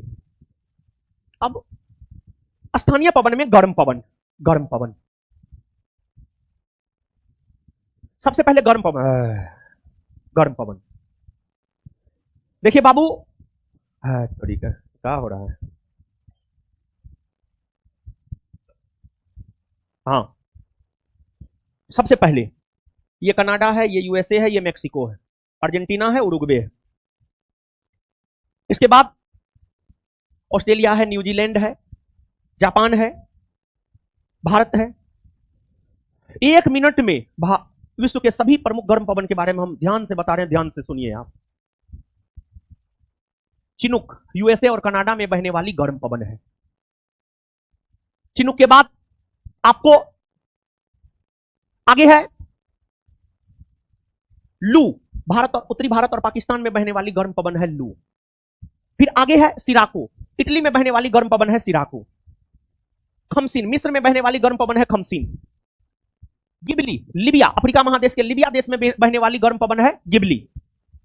अफ्रीका महादेश के ट्यूनिसिया देश में बहने वाली गर्म पवन है चिली, चिली, चिली। इसके अलावे अफ्रीका महादेश के पश्चिमी तट पर बहने वाली गर्म पवन है हरमट्टन, और हरमट्टन पवन को ही अफ्रीका महादेश के गिनी तट पर डॉक्टर वायु कहा जाता है, डॉक्टर वायु। और हरमट्टन को ही ऑस्ट्रेलिया के विक्टोरिया प्रांत में ब्रिकफिल्डर कहा जाता है। और न्यूजीलैंड में बहने वाली गर्म पवन की अगर हम लोग बात करें तो न्यूजीलैंड में बहने वाली गर्म पवन है नॉर्वेस्टर। जापान में बहने वाली गर्म पवन है यामो। फारस की खाड़ी में बहने वाली गर्म पवन है सामल। ईरान में बहने वाली गर्म पवन है सामून। अरब रेगिस्तान में बहने वाली गर्म पवन है सामूम। उत्तरी सूडान में बहने वाली गर्म पवन है हबूब, हबूब, हबूब। स्विट्जरलैंड में बहने वाली गर्म पवन है फॉन, फॉन, फॉन। स्विट्जरलैंड में बहने वाली गर्म पवन है। ये सब विश्व के अलग अलग देशों में बहने वाली गर्म पवन है। हरमट्टन को डॉक्टर वायु कहा जाता है। जैसे हरमट्टन को डॉक्टर वायु कहा जाता है, वैसे ही इटली में बहने वाली सिराको को रक्त वर्षा कहा जाता है। रक्त वर्षा, रक्त वर्षा। सिराको को रक्त वर्षा इसलिए कहा जाता है क्योंकि सिराको पवन के साथ लाल रंग का रेत, लाल रंग का रेत सहारा मरुस्थल से भूमध्य सागर की ओर आगे बढ़ती है। जैसे अभी गर्मी का मौसम है, अभी आप देखेंगे तेज हवा चलेगा और उस तेज हवा में बालू होगा। और बिहार में तो उजला है, तो पवन में उजला बालू, उजला मतलब पवन जो है व्हाइट कलर का नजर आएगा। वैसे ही सिराको पवन लाल कलर का नजर आता है, इसी वजह से उसे रक्त वर्षा कहा जाता है। रक्त वर्षा, समझे गुरुजी लोग? आंसर आगे। अब ठंडी,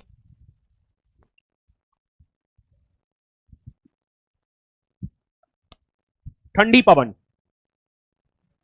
देखिए, ठंडी पवन मिस्ट्रल, जोर्डन, दक्षिणी बर्स्टर, गिरिगाले, लेवांटर, बाइज, पापागायो, पेम्पेरो, नोर्टे, ब्लिजार्ड, बुरान, बोरा, ये सभी ठंडी पवन है। यूएसए और कनाडा में बहने वाली ठंडी पवन है ब्लिजार्ड, जिसे हिम झंझावट भी कहते हैं। ब्लिजार्ड या हिम झंझावट यूएसए और कनाडा में बहने वाली गर्म ठंडी पवन है, सॉरी ठंडी पवन है। इस ठंडी पवन को रूस के साइबेरियाई क्षेत्र में बुरान कहते हैं। ब्लिजार्ड या हिम झंझावट जो कि यूएसए और कनाडा में बहने वाली ठंडी पवन है, इस ठंडी पवन को साइबेरियाई क्षेत्र में बुरान कहते हैं। रूस के साइबेरियाई क्षेत्र में बुरान कहते हैं। अब दक्षिणी यूरोप से भूमध्य सागर की ओर बहने वाली ठंडी पवन को ग्रिगाले कहते हैं, ग्रिगाले कहते हैं। फ्रांस में बहने वाली ठंडी पवन बाइज है। दक्षिणी स्पेन और फ्रांस में बहने वाली ठंडी पवन लेवांटर है, लेवांटर है। यूरोप महादेश के आल्पस पर्वत से भूमध्य सागर की ओर बहने वाली ठंडी पवन मिस्ट्रल है। स्विट्जरलैंड में जोरा पर्वत के सहारे बहने वाली ठंडी पवन जोरन है, जोरन है। फिर इसके बाद ऑस्ट्रेलिया के न्यू साउथ वेल्स में बहने वाली ठंडी पवन दक्षिणी बर्स्टर है। अर्जेंटीना और उरुग्वे में बहने वाली ठंडी पवन टेम्पेरो है। मेक्सिको में बहने वाली ठंडी पवन पापागायो है। दक्षिणी अमेरिका और मेक्सिको में बहने वाली ठंडी पवन नॉर्टे है। नॉर्टे है, नॉर्टे है, समझे? क्वेश्चन नहीं था? अच्छा ठीक है, बता दिए हैं ना। अब यहां पर पवन गर्म ठंडी बता दिए। क्या नंबर क्वेश्चन है? सब अगले क्वेश्चन तो है। क्या होगा? बाइज फ्रांस, बोरा इटली, गिरिगाले दक्षिणी यूरोप से भूमध्य सागर की ओर, दक्षिणी यूरोप से भूमध्य सागर की ओर। हो गया। निम्नलिखित सागरों में से कौन सा गाजा स्ट्रिप के पास स्थित है? भूमध्य सागर। भूमध्य सागर देखिए बाबू लोग, ये भूमध्य सागर है, भूमध्य सागर है। और आपको इजराइल, हाँ इधर इधर है इजराइल, इस एरिया में गाजा स्ट्रिप है, भूमध्य सागर के समीप है, भूमध्य सागर के समीप। गोरलाटा चोटी किस पार्ट में स्थित है? गोरलाटा चोटी क्या है जानते हैं? जैसे राजस्थान की सबसे ऊंची पर्वत चोटी कौन है बताइए? गुरु शिखर। गुरु। झारखंड की सबसे ऊंची पर्वत चोटी कौन? पारसनाथ की। मध्य प्रदेश की सबसे ऊंची पर्वत चोटी कौन? धूपगढ़ी, धूपगढ़ी, धूपगढ़ी। इसके बाद तमिलनाडु की सबसे ऊंची पर्वत चोटी कौन है? अनाई मोदी, अनाई मोदी, अनाई मोदी।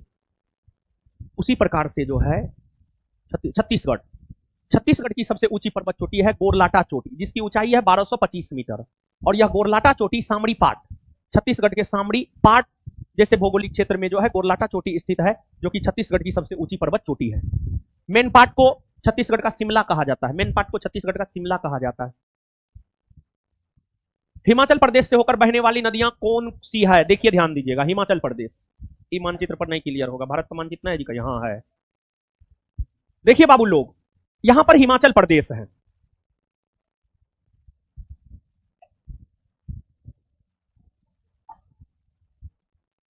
हिमाचल प्रदेश है। हिमाचल प्रदेश से कई सारी नदियां गुजरती है। सतलज नदी निकलती है तिब्बत के मानसरोवर झील में, तिब्बत के मानसरोवर झील के बोखरचू हिमनद से, और भारत में प्रवेश करती है। नहीं नहीं सॉरी सॉरी, सतलज नहीं, हम सिंधु का बोल दिए थे, सॉरी सॉरी सॉरी, सिंधु का बोल दिए, सॉरी। सतलज नदी निकलती है तिब्बत के मानसरोवर झील के राकसताल से, और सतलज नदी भारत में प्रवेश हिमाचल प्रदेश से ही करती है। सतलज नदी हिमाचल प्रदेश में बहती है, फिर पंजाब में, फिर आगे पाकिस्तान में। सतलज के बाद ब्यास नदी हिमाचल प्रदेश के ब्यास कुंड से निकलती है, तो सतलज नदी हो गया। फिर ब्यास नदी हिमाचल प्रदेश के ब्यास कुंड से निकलती है। फिर इसके बाद चिनाब नदी, चिनाब नदी, चिनाब नदी हिमाचल प्रदेश से ही निकलती है। तो चिनाब, ब्यास, सतलज, ये तमाम ऐसी नदियां हैं जो हिमाचल प्रदेश से होकर बहती है।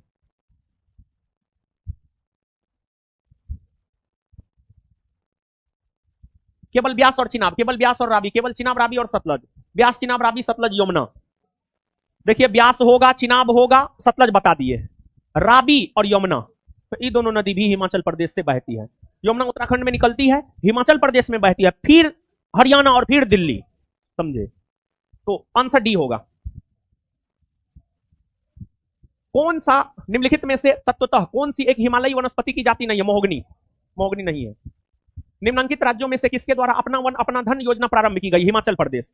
हिमाचल प्रदेश के द्वारा 2012 में अपना वन अपना धन योजना प्रारंभ की गई। कि क्या है जानते हैं, सुनिए। 2012 में हिमाचल प्रदेश की सरकार ने पर्यावरण संरक्षण को बढ़ावा देने को लेकर, अर्थात वृक्षारोपण को लेकर के अपना वन अपना धन योजना की शुरुआत किया।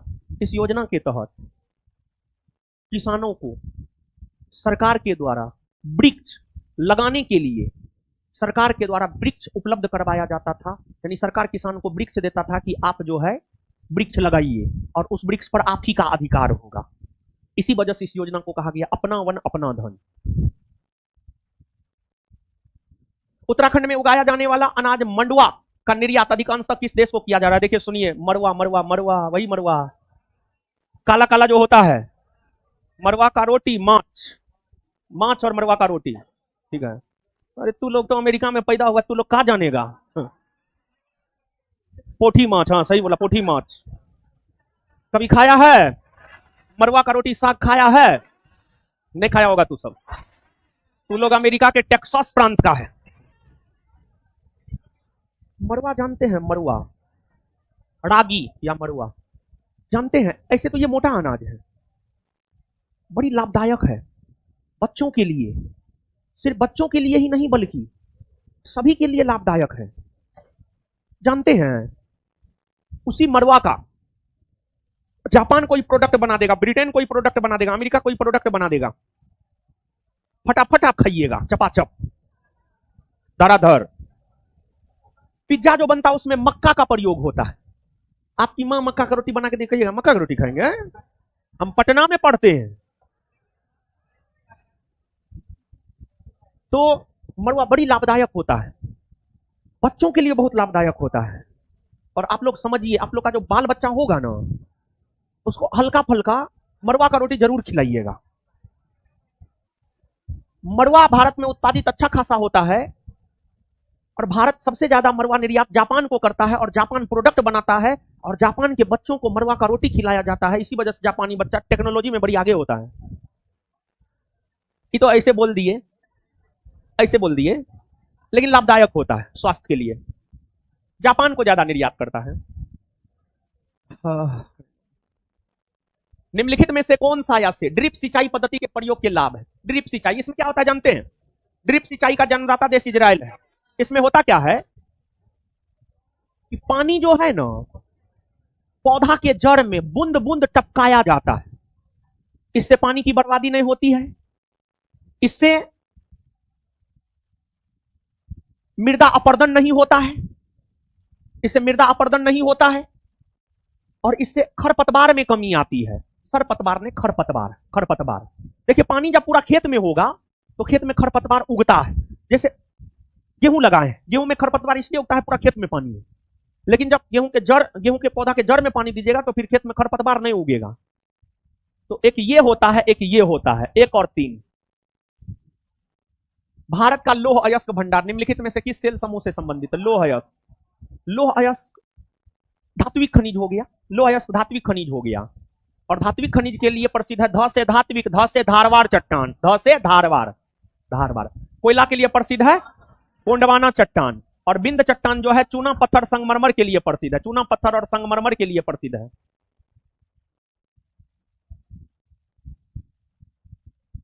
रिंगेलमैन स्केल का प्रयोग निम्नलिखित में से किसके घनत्व मापन में होता है? धुआं, धुआं के घनत्व मापन में रिंगेलमैन स्केल का प्रयोग होता है।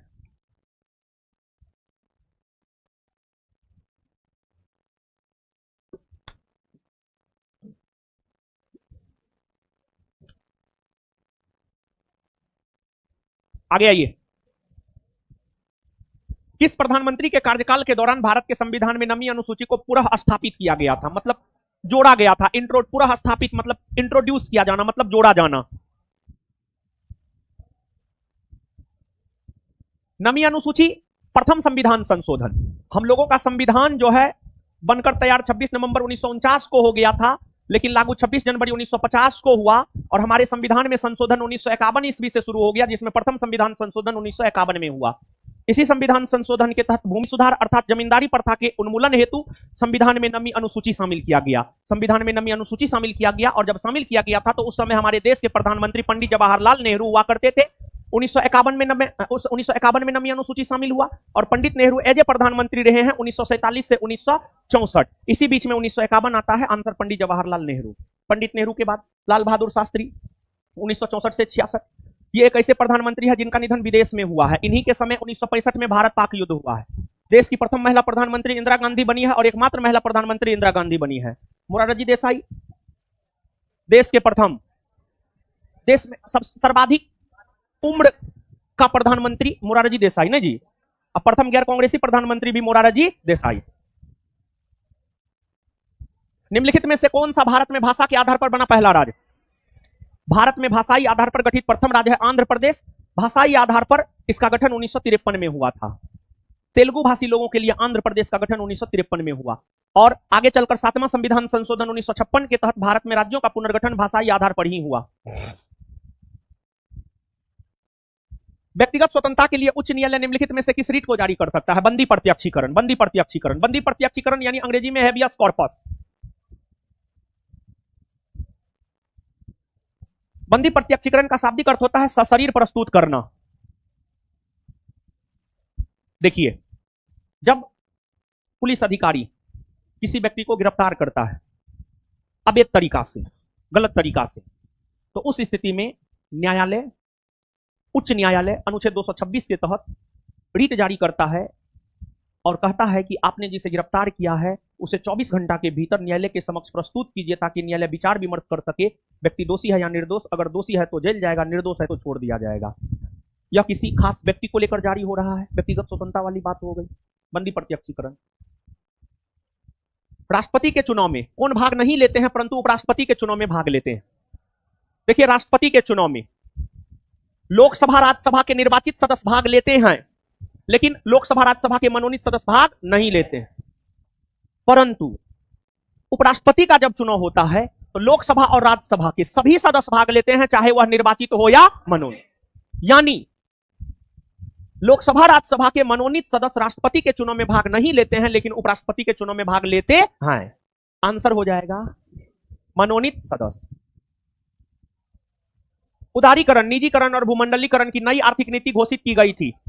यह नीति घोषित की गई थी 1991 में प्रधानमंत्री पीवी नरसिम्हा राव के द्वारा। इनका कार्यकाल है 1991 से 96। लोकसभा में राज्यवार सीटों का आवंटन वर्ष 1971 की जनगणना पर आधारित है। यह निर्धारण किस वर्ष तक यथावत रहेगा? वर्ष 2026। भारत के नियंत्रक महालेखा परीक्षक की ऑडिट रिपोर्ट का परीक्षण कौन करता है? देखिए, भारत का नियंत्रक महालेखा परीक्षक की नियुक्ति राष्ट्रपति करता है। नियंत्रक महालेखा परीक्षक अपना रिपोर्ट अनुच्छेद 151 के तहत राष्ट्रपति को देता है। राष्ट्रपति उस रिपोर्ट को संसद के पटल पर रखवाता है। संसद उस रिपोर्ट की जांच लोक लेखा समिति से करता है और लोक लेखा समिति फाइनल रिपोर्ट को जो है लोकसभा के अध्यक्ष को देता है। मतलब भारत के जो नियंत्रक महालेखा परीक्षक है वो जो रिपोर्ट देते हैं उसकी जांच लोक लेखा समिति करता है। लोक लेखा समिति, प्रकलन, लोक उपक्रम समिति, लोक लेखा समिति, तीनों जो है वित्तीय समिति है, वित्तीय अस्थायी समिति है। किसी आकस्मिक स्थिति में राज्यपाल के पद खाली होने पर उसके कर्तव्यों के निर्धारण को लेकर उपबंध राष्ट्रपति किस अनुच्छेद के तहत करते हैं? यानी अचानक किसी भी कारणवश राज्यपाल का पद खाली हो गया तो उस कंडीशन में राज्यपाल के कर्तव्यों का निर्वहन कौन करेगा? इसका निर्धारण राष्ट्रपति करता है और इसका निर्धारण राष्ट्रपति अनुच्छेद 160 के तहत करता है। 160। अनुच्छेद 154 यह कहता है राज्य की कार्यपालिका शक्ति राज्यपाल में निहित होगा। 159 कहता है राज्यपाल को शपथ संबंधित राज्य के उच्च न्यायालय के मुख्य न्यायाधीश दिलाएंगे। अनुच्छेद 161 कहता है राज्यपाल किसी सजा प्राप्त व्यक्ति को 5 प्रकार से क्षमा, विराम, प्रविलंबन, परिहार, लघुकरण के जरिए क्षमादान प्रदान कर सकता है। किस न्यायमूर्ति के विरुद्ध वर्ष 2011 में राज्यसभा ने महाभियोग का प्रस्ताव पास किया, किंतु बचाव के लिए उसने लोकसभा द्वारा उसी प्रस्ताव के पास होने से पूर्व त्यागपत्र दे दिया? सौमित्र सेन। ये कोलकाता उच्च न्यायालय के न्यायाधीश हुआ करते थे। इनको महाभियोग प्रक्रिया द्वारा पद से हटाया जाना था, लेकिन जैसे राज्यसभा में प्रस्ताव पास हो गया, लोकसभा में गया, उससे पहले ही त्यागपत्र दे दिया ताकि अपना इज्जत बचा ले। और ये हाईकोर्ट के संभवतः प्रथम जज हैं जिन्हें इस प्रक्रिया द्वारा पद से हटाया गया है। भारत में पंचायती राज व्यवस्था सर्वप्रथम राजस्थान और देश में प्रारंभ की गई। राजस्थान और आंध्र प्रदेश में। राजस्थान में 2 अक्टूबर 1959 को, राजस्थान के नागौर में, और आंध्र प्रदेश में 11 अक्टूबर 1959। सांसदों की अयोग्यता संबंधी विवाद पर कौन निर्णय देता है? सुनिए, सांसदों की अयोग्यता को लेकर यानी किन किन परिस्थितियों में संसद सदस्य अयोग्य होते हैं, इसको लेकर जानकारी अनुच्छेद 102 देता है। वही अनुच्छेद 103 यह कहता है कि सांसदों की अयोग्यता को लेकर निर्णय निर्वाचन आयोग के सलाह से राष्ट्रपति करेंगे, लेकिन अगर मामला दल बदल का हो तब लोकसभा, तब अध्यक्ष इस पर निर्णय करेंगे। तो आंसर हो जाएगा निर्वाचन आयोग के परामर्श से राष्ट्रपति। राष्ट्रपति मानवाधिकार आयोग के अध्यक्ष एवं सदस्यों की नियुक्ति समिति में कौन सदस्य नहीं होता है? देखिए, ध्यान दीजिएगा, मानवाधिकार आयोग के अध्यक्ष एवं सदस्यों की नियुक्ति राष्ट्रपति 6 सदस्यीय समिति के सिफारिश पर करते हैं, और जिस 6 सदस्यीय समिति के सिफारिश पर करते हैं उसमें एक प्रधानमंत्री होते हैं, दूसरा गृह मंत्री होते हैं, तीसरा लोकसभा में विपक्ष का नेता होता है, लोकसभा में विपक्ष का नेता होता है, लोकसभा में विपक्ष का नेता होता है, चौथा राज्यसभा में विपक्ष का नेता होता है, राज्यसभा में विपक्ष का नेता होता है, पांचवा लोकसभा का अध्यक्ष होता है, छठा राज्यसभा का उपसभापति होता है, राज्यसभा का उपसभापति। राज्यसभा का सभापति 6 सदस्य में नहीं होता है। आंसर हो जाएगा आंसर राज्यसभा का सभापति। हाँ।